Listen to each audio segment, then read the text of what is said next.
ہر کسی کو اپنے قابو میں کرنے کا وظیفہ ناظرین صرف ایک بار یہ عمل کر لیں، جس کا نام لوگے وہی شخص آپ کا غلام بن جائے گا، آپ کی بات مانے گا۔ ناظرین اگر آپ کا شوہر ہے آپ کی بات نہیں مانتا، یا کوئی مرد اس ویڈیو کو دیکھ رہا ہے اگر اس کی بیوی ہے اس کی بات نہیں مانتی، تو ناظرین اس صورت میں بھی اس عمل کو کیا جا سکتا ہے۔ اس کے علاوہ ناظرین سسرال میں آپ کا مسئلہ ہے، نند لڑتی ہے، ساس لڑتی ہے، ناظرین آپ کے دیور لڑتے ہیں یا آپ کا سسر لڑتا ہے، کوئی بھی آپ کا مسئلہ ہے، آپ کی بات نہیں چلتی، آپ کے گھر میں کوئی ویلیو نہیں ہے، آپ کی کوئی عزت نہیں ہے، آپ کی بات کو ایسے ہی ہوا میں اڑا دیا جاتا ہے، سسرال والے آپ سے بہت زیادہ کام کرواتے ہیں جان بوجھ کر۔ گھر کا کام تو لازمی بات ہے عورتیں ہی کریں گی، لیکن جان بوجھ کر ضد بھی لگاتے ہیں، جان بوجھ کر زیادہ بھی کروایا جاتا ہے۔ اس صورت میں بھی آپ اس عمل کو کر سکتے ہو۔ ناظرین والدین اپنے بچوں کے لیے بھی کر سکتے ہیں۔ اگر اولاد نافرمان ہو چکی ہے، بات نہیں مانتی، انشاءاللہ جب آپ اس وظیفے کو کرو گے تو آپ کے قابو میں ہوگے، آپ کی ہر بات مانے گی آپ کی اولاد، انشاءاللہ فرما بردار بن جائے گی، آپ کی آنکھوں کی ٹھنڈک بن جائے گی۔ یہ جو وظیفہ ہے اس کا مقصد یہ ہے دوسرے انسان کو اپنے قابو میں لینا، اپنی بات منوانا۔ وہ ناظرین کوئی بھی ہو سکتا ہے، اولاد کی صورت ہو سکتی ہے، میاں بیوی کی صورت ہو سکتی ہے، سسرال میں کوئی ہے ان کی صورت ہو سکتی ہے۔ تو کہنے سے مراد ہے جس کا بھی نام لے کر آپ یہ عمل کرو گے انشاءاللہ وہ آپ کی بات مانے گا، جیسا آپ کہو گے ویسا ہی کرے گا۔ بس ناظرین آپ نے اس عمل کو اچھی طرح کرنا ہے، یقین کے ساتھ کرنا ہے، جو میں طریقہ بتاؤں گا انشاءاللہ محبت پیدا ہو جائے گی، جیسا آپ کہو گے ویسا ہی ہوگا۔ اب ناظرین اس وظیفے کا طریقہ کار اچھی طرح جان لیجیے، آپ نے کن باتوں کا خیال رکھنا ہے، کون سی احتیاط کرنی ہے، کون سے کام کرنے ہیں، کون سے کام نہیں کرنے۔ ناظرین ہر چیز کی احتیاط ہوتی ہے، اس وظیفے کی بھی کچھ احتیاط ہے، اب اس کا طریقہ کار اچھی طرح جان لیجیے۔ اب ناظرین یہ لازمی باتیں جان لیں، ان کو جاننے کے بعد آپ کے ذہن میں جو کوئی سوال ہوگا وہ بھی حل ہو جائے گا، اور اگر کوئی شک وہم ہوگا وہ بھی دور ہو جائے گا۔ اس کے علاوہ ناظرین یہ بھی آپ کو معلومات مل جائے گی، یہ لازمی باتیں جاننے کے بعد آپ نے اس عمل کو کس وقت کرنا ہے، کون سے کلمات پڑھنے ہیں، سب کچھ۔ سب سے پہلے یہ جان لیجیے وقت، آپ اس وظیفے کو کسی بھی وقت کر سکتے ہیں، اس میں کوئی پابندی نہیں ہے۔ فجر، ظہر، عصر، مغرب، عشاء، تہجد کسی بھی نماز کے بعد کر لیں، یا ناظرین اگر آپ نماز کے بعد نہیں کرنا چاہ رہے جب بھی آپ کو وقت ملتا ہے آپ کر سکتے ہو۔ اس کے بعد مرد عورت کوئی بھی اس وظیفے کر سکتا ہے، اس میں کوئی پابندی نہیں ہے، مرد عورت کے لیے کر سکتا ہے، عورت مرد کے لیے کر سکتی ہے، اس میں کوئی پابندی نہیں ہے۔ اس کے بعد عورتیں اس کو خاص ایام میں بھی کر سکتی ہیں، اس میں بھی کوئی پابندی نہیں ہے۔ اور ناظرین اگر پہلے آپ کوئی وظیفہ کرتے ہیں، کوئی تسبیح کرتے ہیں، کوئی بھی عمل کرتے ہیں، اس کے فوراً بعد بھی اس عمل کو کیا جا سکتا ہے، اس میں بھی کوئی پابندی نہیں ہے۔ آپ کے ذہن میں یہ وہم یہ شک نہ ہو کہ پتہ نہیں وظیفے کے بعد وظیفہ کرنا صحیح ہوگا یا نہیں ہوگا، تو ایسا ناظرین اپنے ذہن سے شک نکال دیں، اس سے کچھ نہیں ہوتا۔ ایک دن میں آپ جتنے مرضی وظائف کر لیں اس سے کوئی نقصان نہیں ہوتا۔ اس کے بعد ناظرین اس وظیفے کو کہیں پر بھی بیٹھ کر کیا جا سکتا ہے، اس میں بھی کوئی پابندی نہیں ہے، یہ لازمی نہیں ہے کہ آپ نے مصلی کے اوپر ہی بیٹھ کر کرنا ہے یا مرد حضرات مسجد میں کریں گے۔ جہاں بھی ناظرین آپ کو جگہ ملتی ہے بیٹھ چارپائی کرسی وہیں پر بیٹھ کر آپ اس عمل کو کر سکتے ہو، بس آپ نے پورے یقین کے ساتھ نیت کے ساتھ کرنا ہے تاکہ فائدہ ہو سکے۔ پھر ناظرین آپ پڑھیں گے اعوذ باللہ من الشیطان الرجیم بسم اللہ الرحمن الرحیم۔ ناظرین صرف ایک ہی بار پڑھنا ہے، یہ عمل کا حصہ آپ نے لازمی پڑھنا ہے۔ اعوذ باللہ من الشیطان الرجیم بسم اللہ الرحمن الرحیم، یہ ایک ہی بار شمار ہوگا، اس طرح پڑھنا ہے۔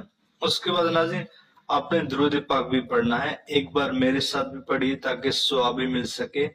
اللہم صلی علی محمد وعلی آل محمد کما صلیت علی ابراہیم وعلی آل ابراہیم انک حمید مجید۔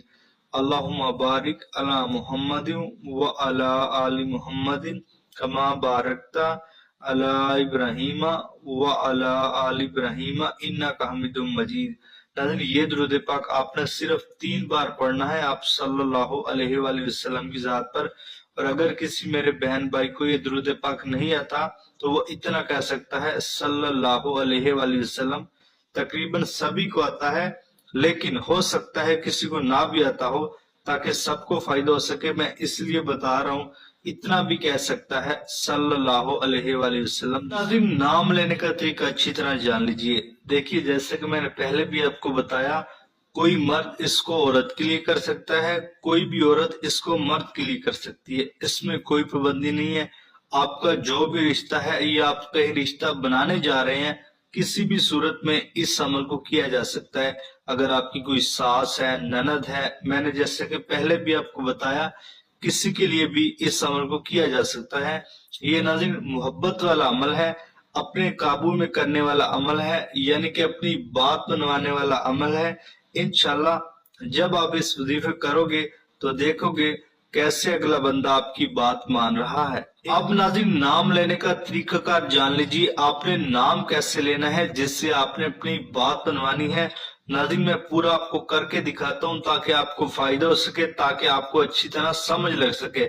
مثال کے طور پر اب کوئی مرد کسی عورت کے لیے کر رہا ہے، وہ ایسے کرے گا، اس عورت کا 7 بار نام لے گا۔ مثال کے طور پر عورت کا نام ہے ارم، کوئی بھی ہو سکتا ہے، 7 بار نام لے گا، آنکھیں بند کر کے لے گا، ارم ارم ارم، اس طرح مثال کے طور پر 7 بار اس نے کہنا ہے آنکھیں بند کر کے، اور اس عورت کا تصور بھی لائے گا، یعنی کہ جب آنکھیں بند کی جاتی ہے تو کسی بھی انسان کا آرام سے تصور کیا جا سکتا ہے کہ وہ میرے سامنے بیٹھا ہے۔ اس طرح ناظرین آپ نے اچھی طرح تصور کرنا ہے۔ اسی طرح اگر کوئی عورت اس عمل کو کرے گی تو ایسے کرے گی، اگر کوئی عورت دیکھ رہی ہے تو وہ ایسے کرے گی۔ اب سنیے گا، مثال کے طور پر مرد کا نام ہے خالد، کوئی بھی ہو سکتا ہے، خالد ہے مثال کے طور پر، آپ نے آنکھیں بند کر کے کہنا ہے خالد خالد خالد، پورا نام لینا ہے اور اس کا تصور بھی کرنا ہے۔ جب آپ آنکھیں بند کریں گے تو یقیناً تصور بن جاتا ہے۔ اس طرح ناظرین آپ نے 7 بار نام لینا ہے، جیسے کہ میں نے اچھی طرح سمجھایا۔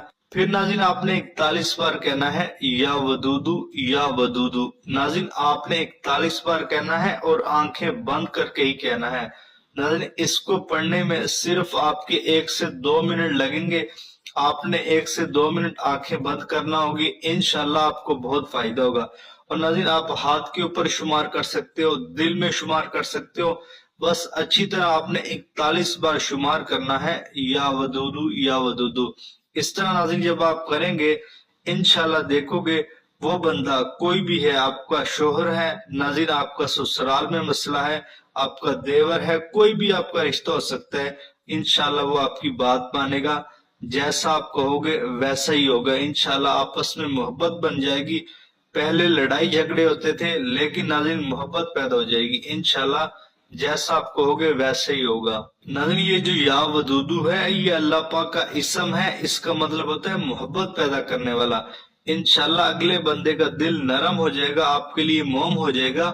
بہت اچھا یہ عمل ہے، اگر آپ نیت کے ساتھ کر لیں تو انشاءاللہ فائدہ ہوگا۔ اس کے بعد ناظرین آپ نے اللہ اکبر کہنا ہے، ایک ہی بار کہنا ہے، یہ وظیفے کا حصہ ہے، آپ نے لازمی کہنا ہے اللہ اکبر، اللہ سب سے بڑا ہے۔ اس کے بعد ناظرین آپ درود پاک پڑھیں گے۔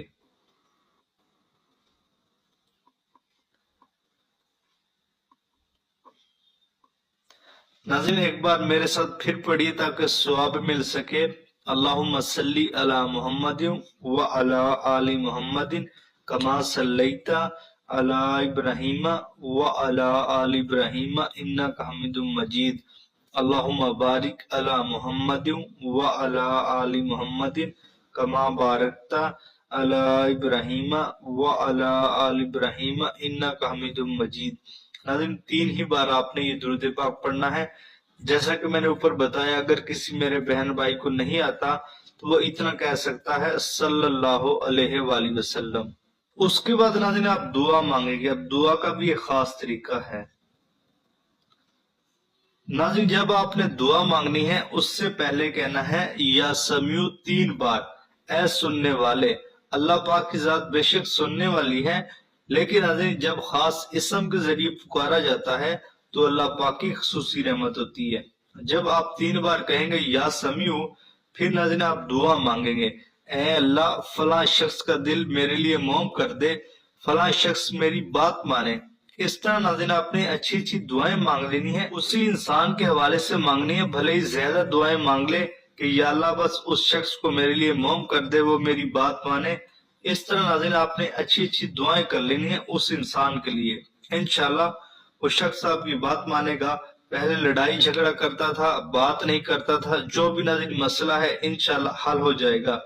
پھر جب دعا مانگ لیں گے پھر آپ کہیں گے یا سمیع یا سمیع یا سمیع، 3 بار ناظرین آپ نے یا سمیع کہنا ہے۔ پھر ناظرین اجازت عام ہے، یہ بھی جان لیں۔ کوئی بھی میرا بہن بھائی بیٹی وظیفے کر سکتی ہے، اس میں کوئی پابندی نہیں ہے، کسی کو علیحدہ سے اجازت لینے کی ضرورت نہیں ہے۔